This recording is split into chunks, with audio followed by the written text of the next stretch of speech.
Japan के पूर्व प्रधानमंत्री की सभा के दौरान हुई हत्या के बाद देश भर में शोक की लहर। कलेक्ट्रेट में भी शोक में झुकाए गए राष्ट्रीय ध्वज।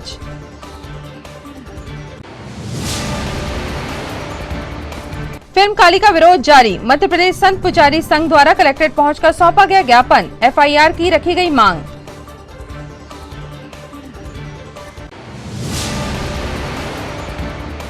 आगामी त्योहारों को लेकर कलेक्ट्रेट में आयोजित हुई शांति समिति की बैठक। पर्वों को शांतिपूर्ण ढंग से मनाने प्रशासन ने की अपील।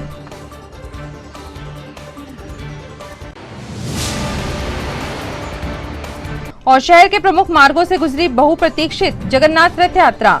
बड़ी संख्या में भक्तों ने किए भगवान जगन्नाथ के दर्शन।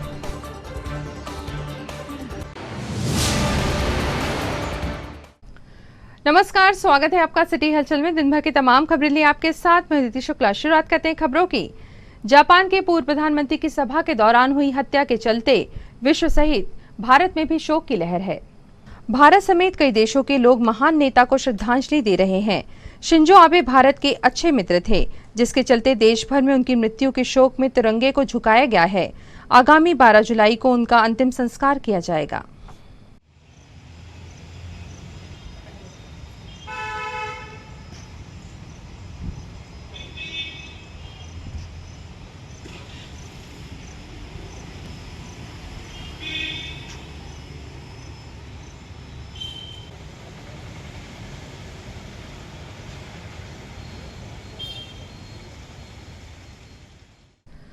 मध्य प्रदेश के संत पुजारी संघ द्वारा कलेक्ट्रेट पहुंचकर हिंदू देवी देवताओं के अपमान के विरोध में ज्ञापन सौंपा गया। विगत कुछ समय से लगातार हो रहे विवादित पोस्ट सहित हिंदू देवी देवताओं के अपमान को लेकर मध्य प्रदेश के संत पुजारी संघ कलेक्ट्रेट पहुंचे और ज्ञापन सौंपा। उन्होंने मांग रखी कि काली फिल्म के निर्माता द्वारा मां काली का अपमान किया गया है, जिसको लेकर उन पर एफआईआर दर्ज होनी चाहिए। साथ ही उन्हें सार्वजनिक रूप से आम जनता से माफी भी मांगनी चाहिए। ये जिस तरीके से कि आज पूरे हिंदुस्तान में ईश निंदा की जा रही है, किसी भी धर्म को लेकर कोई भी व्यक्ति कुछ भी कर ले रहा है, जिस तरीके से आज हम यहाँ पर आए हैं, उसमें मणि केलई जो है, लीना मणि केलई, जिन्होंने काली मूवी बनाई है और विवादित तरीके से उन्होंने जो पोस्ट किया है भगवान शंकर जी के और पार्वती जी के लिए, ये कतई बर्दाश्त नहीं किया जाएगा। और हम यहाँ पर मांग करने आए हैं, माननीय राष्ट्रपति जी के नाम, प्रधानमंत्री जी के नाम, राज्यपाल जी के नाम, मुख्यमंत्री जी के नाम ज्ञापन हमने सौंपा है। तो उसमें हमारी ये मांगे हैं कि उनको गिरफ्तार किया जाए, एक। दूसरा, वो सार्वजनिक रूप से आकर माफ़ी मांगे, 2। तीसरा, सेंसर बोर्ड किसी भी फिल्म को रिलीज़ करने के पहले वो देखे कि ये सही है या नहीं है। और उसके अलावा हमारी मांग ये है कि ईश निंदा कानून बनाया जाए। ईश निंदा कानून से ये होगा कि किसी भी धार्मिक व्यक्ति, किसी भी धार्मिक भावनाओं को कोई भी वहाँ पर कोई भी धर्म का व्यक्ति किसी के बारे में कुछ भी नहीं बोल पाएगा। ये हमारी मांगे हैं और हम इसकी निंदा करते हैं। आगामी त्योहारों को लेकर प्रशासन द्वारा शांति समिति की बैठक का आयोजन किया गया। बैठक में प्रमुख रूप से सभी धर्मों के सदस्य उपस्थित रहे। जिला प्रशासन की ओर से एसडीएम अतुल सिंह ने शांति समिति के सदस्यों से आगामी त्योहारों को लेकर शांतिपूर्ण वातावरण में सौहार्दता के साथ आयोजन की बात कही। इसके साथ ही आपसी भाईचारे को बढ़ाते हुए एक दूसरे से मिलकर त्योहारों के आयोजन का अनुरोध भी किया। कल 10 तारीख को ईद उल अज़हा बकरीद का त्यौहार मनाया जाना है। इस त्यौहार के संबंध में जो अंजुमन कमेटी की ओर से कार्यक्रम प्राप्त हुआ है, इसमें विभिन्न स्थानों पे नमाज अदा करने का कार्यक्रम होगा। 6:30 बजे से जामा मस्जिद पे प्रारंभ होगा और अलग अलग समय पे विभिन्न मस्जिदों पे आयोजित होगा और ईदगाह पे 8 बजे नमाज आयोजित की जाएगी। मुस्लिम समुदाय के वरिष्ठ प्रतिनिधियों द्वारा जैसा अवगत कराया गया है कि अगर बारिश का मौसम रहा और बारिश ज़्यादा हुई तो ईदगाह में संख्या कम होगी और फिर सभी मस्जिदों में नमाजें अदा की जाएंगी और लोग अपने क्षेत्र के मस्जिदों में ही नमाज अदा करेंगे। और उसके बाद समाज के लोगों का आपस में मिलने जुलने का त्यौहार रहेगा, कुर्बानी वगैरह दी जाएगी। इस संबंध में ये बैठक आयोजित है, आपने कार्यक्रम जारी कर दिया है। जैसा कि हर वर्ष ये कार्यक्रम शांतिपूर्वक आयोजित होता रहा है आप सभी के सहयोग से रहेगी। हमारा सभी से अनुरोध है कि धार्मिक त्यौहार को मनाने में कहीं कोई प्रतिबंध नहीं है, लेकिन वर्तमान में स्थानीय निर्वाचन की आचार संहिता प्रभावशील है, उसका भी पालन सुनिश्चित हम सभी को करना है। तो मैं समाज के प्रतिनिधियों से और शांति समिति के माननीय सदस्यों से इस संबंध में अगर आपको कोई और बात कहनी हो तो आपकी बात कृपया आमंत्रित है। कोई और विशेष बात सर नगर निगम थोड़ी सी सक्रिय हो जाती है, लोग जो बैठे हैं उनको भर देते हैं। वक्त नहीं था, आगे की स्थिति यह है कि बड़ी तादाद में लोग जाएंगे ही, और इसको अगर थोड़ा सा फिलिंग कर दी जाए कर ईदगाह और कब्रस्तान के वो थोड़ा सा निगम कर्मचारी उस पर विशेष ध्यान दें। उसमें 3 स्थान चयनित किए गए हम लोगों ने हमारे आज़ाद चौक और मटन मार्केट और चीरे रोड, ये 3 जगह नगर निगम की ट्रालियाँ वहाँ खुली जाएंगी, जिसमें वेस्टेज मटेरियल कसाई कल एक कसाईयों की बैठक भी हम लोगों ने ले ली है। उनको समझा नहीं कि वेस्टेज मटेरियल की जो ट्राली खड़ी रहेगी तो अगर वो ट्राली जाए तो वेस्टेज मटेरियल रास्ते में गिर ना पाए, तो वो भी उन्हें जब समझा नहीं कर पाई। और उसमें छोटी सी भी चूक क्या होता है कि एक बार बड़ी माता मंदिर के सामने वेस्टेज गिर गया, लोगों को लगा कि जानबूझ के बकरे के दिन इन लोगों ने फेंकी। तो जो नगर निगम के साथ साथ एक अच्छे अधिकारी को वहाँ पे इस मामले में निगरानी के लिए रखना पड़ेगा कि कहीं छोटी सी त्रुटि शहर का माहौल न बिगाड़े।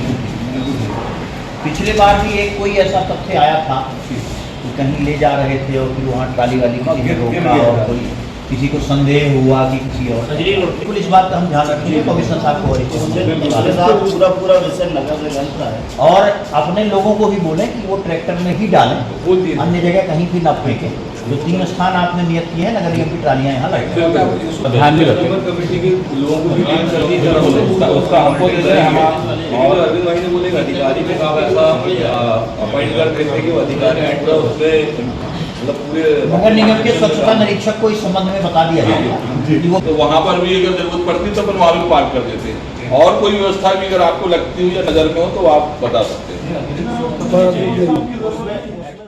बहुप्रतीक्षित जगन्नाथ रथ यात्रा आज शहर के प्रमुख मार्गों से गुजरी, जहां सभी लोगों ने प्रभु जगन्नाथ के दर्शन किए। इस्कॉन द्वारा 1 जुलाई को आयोजित होने वाली जगन्नाथ रथ यात्रा मुख्यमंत्री शिवराज सिंह चौहान और पूर्व मुख्यमंत्री कमलनाथ के रोड शो के चलते टाल दी गई थी, जिसका भव्य चल समारोह शहर के प्रमुख मार्गों से गुजरा। प्रभु के दर्शन करने के लिए सैकड़ों की संख्या में भक्त सड़कों पर उतरे और यात्रा में शामिल हुए।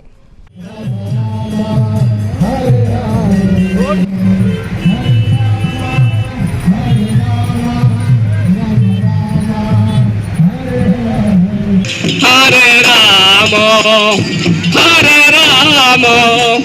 राम राम हरे हरे।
खबरों के सप्ताह को नाम देने के लिए यहाँ पर लेते हैं एक छोटा सा ब्रेक के बाद जल्द हाजिर होंगी कुछ और अहम खबरों के साथ। आप देखते रहिए सिटी हलचल। छिंदवाड़ा का सबसे आधुनिक टेक्नोलॉजी से सुसज्जित doctor Danish dental care and implant center, laser एवं इम्प्लांट सुविधा, पायरिया एवं मसूड़ों से संबंधित रोगों के विशेषज्ञ, स्माइल डिजाइनिंग, फिक्स बत्तीसी, रूट कैनाल ट्रीटमेंट, लैमिनेट द्वारा सौंदर्यीकरण, दांतों की सड़न का इलाज, metal and ceramic fix bridge, दांतों की सफाई, फिक्स कैप एवं ब्रिज निकालने वाली बत्तीसी, मुंह में पाए जाने वाली गांठ, छालों एवं सफेद दाग का लेजर पद्धति द्वारा इलाज, फ्लोरोसिस के कारण खराब हुए दांतों का इलाज, प्री कैंसरस लीजन का इलाज, आड़े तिरछे दांतों का तार एवं एलाइनर द्वारा इलाज, शीघ्र ही लिफ्ट की सुविधा के साथ। First floor doctor Danish dental care and implant centre, Anjuman complex.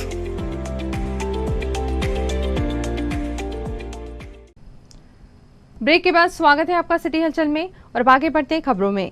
Chhindwara के आकाशवाणी के समस्त कर्मचारियों ने मिलकर आज अपनी विभिन्न मांगों को लेकर ज्ञापन सौंपा। मध्य प्रदेश के सभी आकाशवाणी केंद्रों से दोपहर और शाम की सभा को रिले किए जाने वाले प्रसारण आदेश को वापस लेने के लिए आकाशवाणी के समस्त कैजुअल, असाइनी उद्घोषक एवं कंपीरियर साथियों ने आज ज्ञापन सौंपा। उन्होंने मांग रखी कि पुनः आकाशवाणी केंद्रों का प्रसारण सुचारू रूप से प्रारंभ किया जाए, जिससे आकाशवाणी से जुड़े हजारों कर्मचारियों पर छाया बेरोजगारी का संकट दूर हो सके।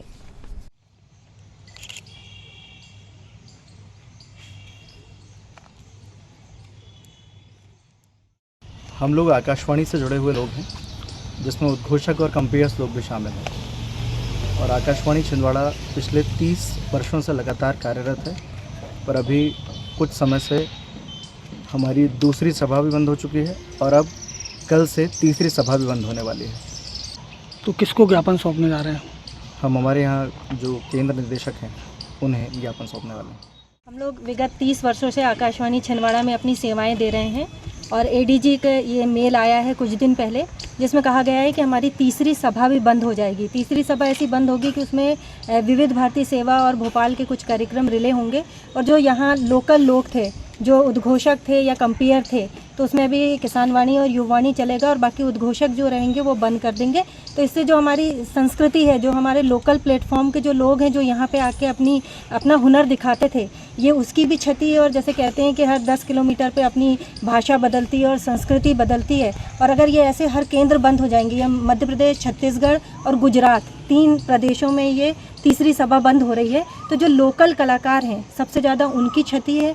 और हम लोग जितने यहाँ 70 कैजुअल अनाउंसर और कंपेयर जुड़े हुए हैं, तो एक मान के चलिए कि इनसे हमारा घर चलता है, यहाँ के जो पैसे हैं, तो ये भी हम लोगों को जो आर्थिक क्षति हो रही है ये भी हो रही है। तो हम एक अपील करना चाहते हैं कि ये जो कार्यक्रम है इसको पुनः चालू किया जाए, जो तीसरी सभा बंद हुई है उसको यथावत रखा जाए, ताकि हम लोग अपनी सेवाएं यहाँ दे सकें और हमारी संस्कृति बच सके। स्कूलों की शिक्षा में गुणवत्ता लाने के लिए शिक्षा विभाग द्वारा ब्रिज कोर्स का आयोजन किया गया है। स्थानीय एमएलबी स्कूल में जिलेवार प्राइमरी, मिडिल एवं हायर सेकेंडरी स्कूल के शिक्षकों के लिए आयोजित हुए ब्रिज कोर्स में जिला शिक्षा अधिकारी द्वारा विषय विशेषज्ञों की मदद से शिक्षकों को ट्रेनिंग दी जा रही है, जिसमें उन्हें शिक्षा को आसान तरीके से देने के तरीके बताए गए। इस मौके पर जिला शिक्षा अधिकारी अरविंद चौड़ागरे उपस्थित रहे।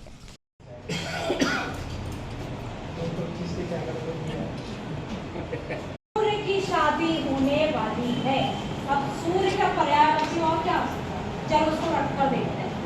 उड़ी एक अफवाह सूरज की शादी होने वाली है, उड़ी एक अफवाह रवि की शादी। कितनी पुरानी है ये चीज? हमारे लिए नहीं है। कितने नवनियुक्त शिक्षक कितने हैं यहाँ पे?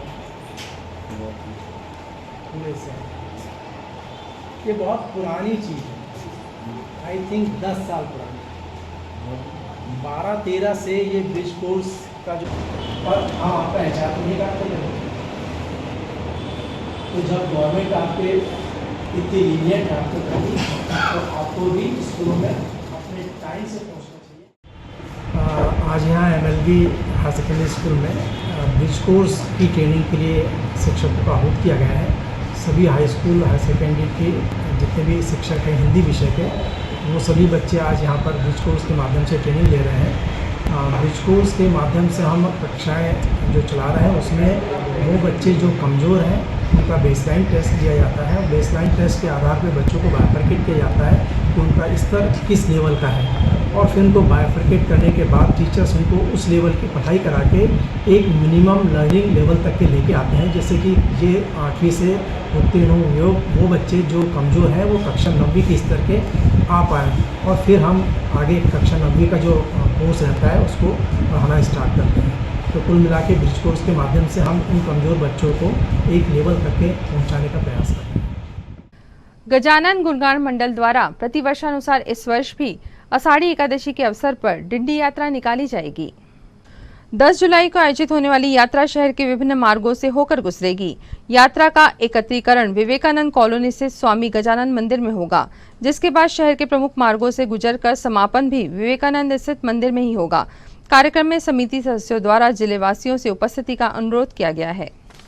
परमात्मा की असीम कृपा से भगवान श्री कृष्ण रुक्मिणी की डिंडी यात्रा संत गजानन गुणगान मंडल प्रतिवर्ष देवशयनी एकादशी आषाढ़ी एकादशी के अवसर पर आयोजित करता है। इस वर्ष चूंकि आचार संहिता है, परंतु फिर भी ये डिंडी यात्रा 10 जुलाई दिन रविवार को प्रातः 11 बजे से श्री शिरडी साईं मंदिर विवेकानंद कॉलोनी में एकत्रीकरण होगा।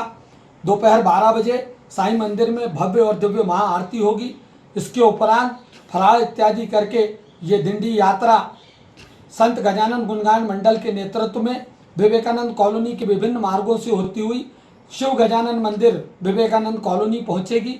वहां पर पारंपरिक रूप से 2 ही डिंडियाँ रहेंगी और उन डिंडियों का स्वागत और जो परंपरा है उसका निर्वहन करते हुए वहां पर पुनः भजन जो मंडल आएंगे उनके द्वारा भजन होंगे और आरती होगी।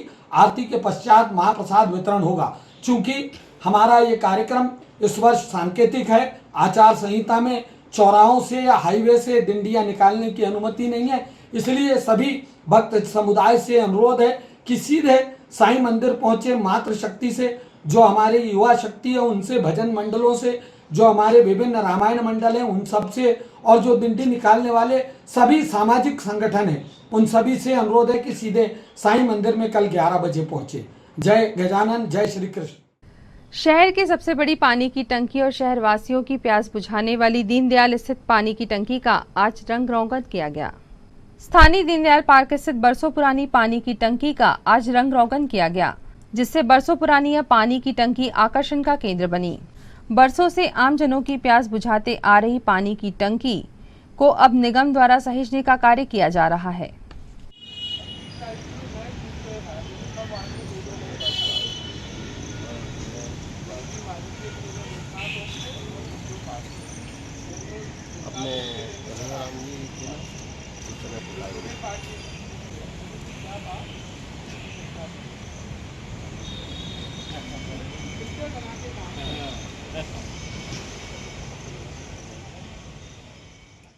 और अब इन तमाम खबरों को समेटते देखते हैं सुर्खियां।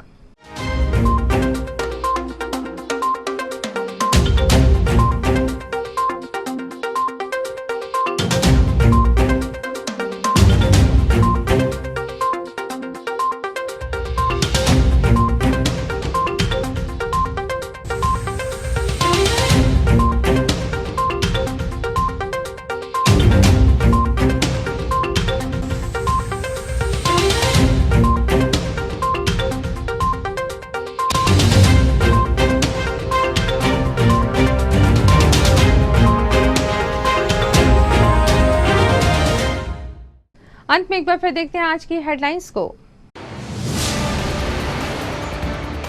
जापान के पूर्व प्रधानमंत्री की सभा के दौरान हुई हत्या के बाद देश भर में शोक की लहर। कलेक्ट्रेट में भी शोक में झुकाए गए राष्ट्रीय ध्वज।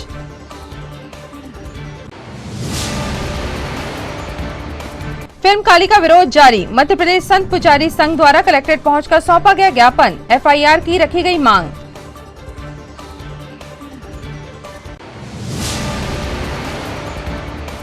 आगामी त्योहारों को लेकर कलेक्ट्रेट में आयोजित हुई शांति समिति की बैठक।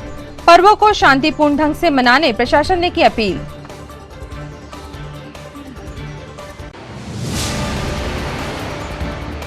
और शहर के प्रमुख मार्गों से गुजरी बहुप्रतीक्षित जगन्नाथ रथ यात्रा। बड़ी संख्या में भक्तों ने किए भगवान जगन्नाथ के दर्शन।